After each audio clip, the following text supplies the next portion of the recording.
जाहिर है political situation stable होगी तो हम इसको कहते हैं कि जी मईशत हमारी स्टेबल होगी। अभी जो इस वक्त इत्तेहादी हुकूमत है उसकी परफॉर्मेंस पर भी हम सवालात उठाते हैं, लेकिन हम एक सवाल बार बार करते हैं कि कोई भी हुकूमत फाइनेंशियली तौर पर कोई लॉन्ग टर्म पॉलिसी या कोई प्लानिंग नहीं बनाकर जाती। अभी ये जो मंसूबे की हम बात कर रहे हैं, आपको लगता है क्योंकि ये सी पैक से भी बड़ा मंसूबा कह रही है हुकूमत, आपको लगता है कि इस पर अमल दरामद यकीनी बना सकेगी?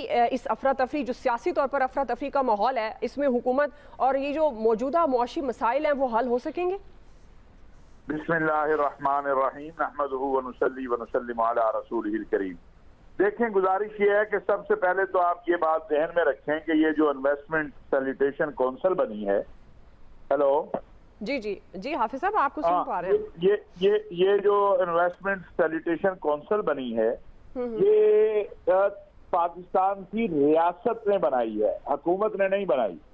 ये रियासत ने बनाई है, रियासत के तमाम इदारों ने बनाई है। और ये हमारे दोस्त ममालिक का हमसे बड़े अरसे से एक मुतालबा था कि आप अगर चाहते हैं कि हम आगे पाकिस्तान में इन्वेस्टमेंट करें तो हमें आप वन विंडो दें, आप हमें सहूलत ये दें कि आपके यहाँ तो हर दूसरे दिन कोई ना कोई मसला पैदा हो जाता है, और कभी एंटी करप्शन, कभी नैब, कभी FIA, कभी एक जगह फाइल, कभी दूसरी जगह फाइल।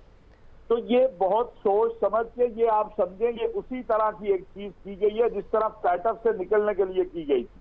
जब आप एक जगह के ऊपर तमाम मामलात को देखते हैं और उसके अंदर आपकी फौज जो है वो मुलव्वस होती है और आपकी फौज उसमें आके अपना किरदार अदा करती है, तो लोगों पर इस वक्त बड़ी माफी के साथ अपनी सियासी क़यादत से लोगों का जो एतमाद है, गुज़श्ता खा वो खान साहब का दौर था उस वक्त भी, वो आपकी फौजी क़यादत पर बनिस्बत सियासी क़यादत से ज्यादा है। इसीलिए ये जो है, जब भी आपको कहीं से कुछ लेना होता है, कोई मामला होता है बिलखुसूस दोस्त ममालिक से, तो आपके आर्मी चीफ को पहले जाके बात करनी पड़ती है। वो पहले जाके वहाँ एक जो भी उसे कहें चीजों को बताते हैं और उसके साथ फिर आपकी सियासी क़यादत जाती है। ये जो काउंसिल बनी है, मैं समझता हूँ इसमें जो हमारे सिपा सालार है जनरल हाफिज आसिफ मुनीर और हमारे वजीर आजम मियां शहबाज शरीफ साहब, इन दोनों की जो है वो मेहनत भी शामिल है और इन दोनों का बड़ा किरदार है। और मुस्तकबिल के अंदर भी मैं आपको बड़ा क्लियर ये बात कहूं कि अब तक की जो सूरत हाल है, हम अभी अगले चंद माह में, 2-3 माह में आप देखेंगे कि हमारे दोस्त ममालिक की तरफ से बड़े अहम वफूद भी आने वाले हैं और बहुत अहम इन्वेस्टमेंट का भी ऐलान होगा। वो एतमाद है आपकी रियासत के ऊपर और पाकिस्तान की फौज के ऊपर, क्योंकि सियासी निजाम में तो अगर देखा जाए तो इलेक्शन आने वाले हैं। फिर इस वक्त ये अमल जो है अगले 3 माह बाद तो ये हुकूमत नहीं होगी, निगरान हुकूमत आएगी, इलेक्शन है, क्या होगा। तो ये जो हमारे दोस्त ममालिक का एतमाद है वो हमारी कौम के लिए करना चाहते हैं। ये 2016-17 में एक पॉलिसी बनाई थी अरब ममालिक ने, जिसमें सऊदी अरब सबसे सरे फरिश्त है, जो हमें हमेशा हमारे साथ खड़ा होता है। अब चीन भी उसमें है, क्योंकि अरब दुनिया और चीन बहुत करीब आ गए हैं। इसी तरह अमारात है, कतर है। तो ये सारे ये चाहते हैं कि पाकिस्तानी कौम के लिए, पाकिस्तान की रियासत के लिए कुछ करें। और उसमें वो ये जो फाइल सिस्टम है और जो ब्यूरोक्रेटिकल प्रॉब्लम्स हैं और जो फिर रुकावटें हैं वो नहीं चाहते। तो ये काउंसिल बनाकर उस सारे सिस्टम को जो है एक जगह ला के कोशिश की गई है। और मैं ये बात बड़े जिम्मेदारी से कहता हूँ, कई बार मैंने इस प्रोग्राम में कही है कि अगर इस पे अमल दरामद हो गया जो कल ऐलान हुआ है, तो आपके यहाँ अगले 2-3 साल में 25-30 अरब डॉलर की सरमायाकारी कोई मुश्किल काम नहीं है। आप सन 2024 के से पहले आप देखेंगे कि आज वज़ीर आज़म साहब ने कहा 5 अरब, मैं समझता हूँ कि आपके मुल्क में 10 से 15 अरब डॉलर की सरमायाकारी इस साल में आ जाएगी। जी बिल्कुल हाफिज साहब, और असल मसला यही जो आप बात कर रहे हैं कि इतनी सरमायाकारी तभी आएगी जब इस पर वाक़तन अमल दरामद को यकीनी बनाने की कोशिश करेगी। और आप जिस तरह कह रहे हैं फैसल साहब, हुकूमत रियासत ये मुश्तरका काविश, आपको लगता है कि पाकिस्तान के मौशी हालात बदलने वाले हैं? देखिए, इसमें तो कोई शक की बात नहीं है ना कि बहुत ही एक पुरकशिश और एक जाजिज नज़र प्लान है। इस पर अगर अमल दरामद हो जाए तो पाकिस्तान बहुत तरक्की करे। सी पैक भी बहुत अच्छा प्रोग्राम था, नवाज शरीफ साहब के दौर में जो है वो बहुत तेज़ी के साथ चल रहा था। फिर वो आखिर क्या वजूहत हुई कि वो इमरान खान के दौर में जो है वो स्लो हो गया। तो सिर्फ सियासी अदम इस्तेकाम का इशू नहीं है, एक मजबूत हुकूमती निज़ाम का भी जो है वो मसला है, जिसकी सब लोग निशानदेही भी कर रहे हैं।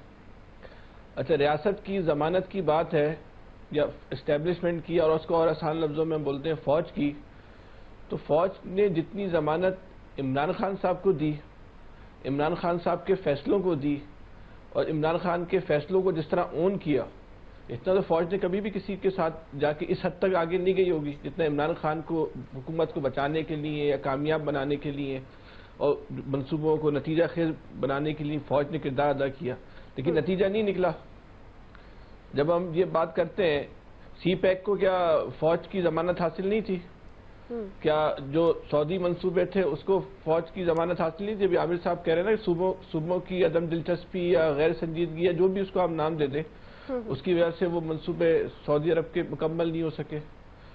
जब हम ये बात करते हैं ना कि आउट ऑफ बॉक्स सोल्यूशन, तो आउट ऑफ बॉक्स सोल्यूशन का मतलब ये नहीं है कि हम एक ही बॉक्स में नए नए फैसले करते रहें। सही। जब तक आप गैर मुल्की माहिदों से वफाक को और सूबों को माइनस नहीं करेंगे, ये बहुत अहम नुक्ता है, इसको आप समझें। जब तक वफाक को सूबों को माइनस नहीं किया जाएगा और शहरों को बाइख्तियार करके डायरेक्ट नहीं किया जाएगा कि वो गैर मुल्की माहिदे कर सकें, जब तक वो नतीजा खेस नहीं हो सकते। हर शहर को पता है, चाहे वो जैकबाबाद हो, चाहे वो रहीम यार खान हो, चाहे वो सियालकोट हो, वहाँ की जो शहरी लीडरशिप होती है उसको पता है कि उस शहर के अंदर कितना दम है, वो कहाँ से इन्वेस्टमेंट ला सकता है, वो ज्यादा बेहतर अंदाज में प्रेजेंटेशन दे सकते हैं अपने शहर के मंसूबों की गैर मुल्की सरमायाकारों को। जो वफाकी इदारे, जो सूबाई इदारे, उनकी मुदाखलत को भी खत्म करना है, तो वो आप उनको माइनस करना पड़ेगा, मुकम्मल तौर पे माइनस करना पड़ेगा, ताकि इस मंसूबे को भी हमें दुआ करनी चाहिए कि अल्लाह पाक ये मंसूबा जो है, इस मंसूबे को जिस तरह बयान किया जा रहा है, अल्लाह पाक इसको उसी तरह अमल कराए और कामयाब कराए। ठीक है। लेकिन उसके लिए जब हम आउट ऑफ बॉक्स जाते हैं तो इस रिजीम में ये जो गवर्नमेंट का जो मौजूदा निजाम है, ये पाकिस्तान की तरक्की की राह में सबसे बड़ी रुकावट है। अभी सिर्फ एक एयरपोर्ट का वाकया देख ले, जब एयरपोर्ट पे जो वाकया हुआ है कि एक आदमी यहाँ से मछलियां जो है वो एक्सपोर्ट करने की कोशिश कर रहा था, एसएफ ने उसको रोक लिया, इसका कोई काम नहीं था। 2 घंटे के लिए जो है वो एयरपोर्ट बन रहा, जो डॉलर पाकिस्तान में आने थे वो नहीं आए, जो गैर मुल्की पाकिस्तान पे एतबार खत्म हुआ, वो सिस्टम को अपडेट ही नहीं कर पा रहे। जी बिल्कुल सही है। जी इलियास साहब, आपको लगता है कि ये जो इस वक्त एक गैर यकीनी की सूरत हाल है मुल्क में सियासी तौर पर, इस मंसूबे को, इस प्लान को आप किस तरह से देख रहे हैं? अमल दरामद किस तरह से करा पाएगी? और आपको लगता है कि ये वाकई लॉन्ग टर्म अगली हुकूमत भी इसको ऐसे ही कैरी करेगी? जी, ये बड़ा एक अच्छा इन्होंने फैसला किया कि इन्वेस्टमेंट फैसिलिटेशन इस तरह बनाई, कौंसिल बनाई। इसका ये है कि ये लॉन्ग टर्म होना चाहिए, जिस तरह कहा जा रहा है ना कि ये गवर्नमेंटों का नहीं होना चाहिए, ये रियासत का मंसूबा होना चाहिए। इस पर अमल दरामद इसी तरह होना चाहिए कि जो भी गवर्नमेंट पॉलिटिकल आए इसको इसी तरह चलाए और आगे चलाए, ताकि जो इन्वेस्टमेंट है वो जो इसमें लाने के लिए किया है तो वो उसमें इन्वेस्टमेंट उसी तरह टारगेट के मुताबिक आए, उसके प्लान में चेंजेस वगैरह होती है।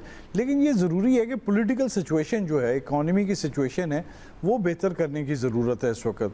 ये ठीक है, मंसूबा ठीक है, ये बहुत पहले होने चाहिए थे, लेकिन ये जो इस वक्त आ रहे हैं इसके लिए बड़ा ज़रूरी है कि मुल्क की इकॉनमी जब ठीक होगी, पॉलिटिकल सिचुएशन ठीक होगी, स्टेबिलिटी होगी, तो तब जो है फॉरेन इन्वेस्टमेंट आएगी। फॉरेन इन्वेस्टमेंट जो है सबसे पहले वो देखता, प्रोफाइल देखता मुल्क का, तो मुल्क का प्रोफाइल देख के ही आएगा। तो ये जिस तरह भी किसी ने इन्वेस्टमेंट करनी है, पोर्टफोलियो इन्वेस्टमेंट करनी है स्टॉक मार्केट वगैरह में, तो उसके लिए वो ज़रूरी है कि स्टॉक मार्केट की हर कंपनी को देखता है, तो इसी तरह मुल्क को देखेगा कि मुल्क का प्रोफाइल देखेगा। तो लिहाजा ज़रूरत है कि इस वक्त मुल्क में पॉलिटिकल स्टेबिलिटी लाने की ज़रूरत है। और हम जो हर वक्त जो लड़ते रहते हैं एक दूसरे से, जो खींचा तानी है, इसको ख़त्म करके मुल्क में एक सूरत हाल रखनी चाहिए कि जी यहाँ जो भी इन्वेस्टमेंट आएगी महफूज है, लोग इधर काम करना चाहते हैं। तो जाहिर है जो मुख्तलिफ शोबे दिखा रहे हैं, गवर्नमेंट को दिखा रही है, उन सेक्टर में आज तक तो इन्वेस्टमेंट नहीं हुई, उन सेक्टर में आए, इंडस्ट्रियलाइजेशन करें, जो उसमें करें, मादनियात में करें, मुख्तलिफ से एग्रीकल्चर में करें, इन्वेस्टमेंट करें, लोगों को खपत मिले, लोगों को रोज़गार मिले। हमारे लोग बाहर ना जाएं, जिस तरह ये यूनान का वाक़या हुआ, इस तरह ना जाएं, बाहर से लोग इन्वेस्टमेंट इतनी हो कि यहाँ लोग आकर रोज़गार करें, रोज़गार उनको मिले। तो इसके लिए गवर्नमेंट को चाहिए कि मुस्तकिल अपनी पॉलिसियों को रखना ज़रूरी है कि जो भी है वो अदारों को जिस तरह चलाते हैं बिल्कुल उसको चलाएं। तो जो सूरत हाल है, सबसे पहले कि अपना जो मुल्क का प्रोफाइल है उसको बेहतर करने के लिए पॉलिटिकल सिचुएशन ठीक करने की ज़रूरत है, बिल्कुल आप साथ सही में कह रहे इकॉनमी को ठीक करने की ज़रूरत है। आपको तो IMF नहीं दे रहा, आप यानी कि पूरी कोशिश से लगे हुए, सही है, और जी, उसमें साथ साथ उसमें तो कई वजूहात हैं जो IMF नहीं आ रहा, ठीक है। क्योंकि टारगेट ये पूरे नहीं करते अपने सारे, जो अपनी जो टैक्स बिल्कुल आप बेस है सही उसको कह रहे नहीं हैं, बढ़ाते। पॉलिटिकल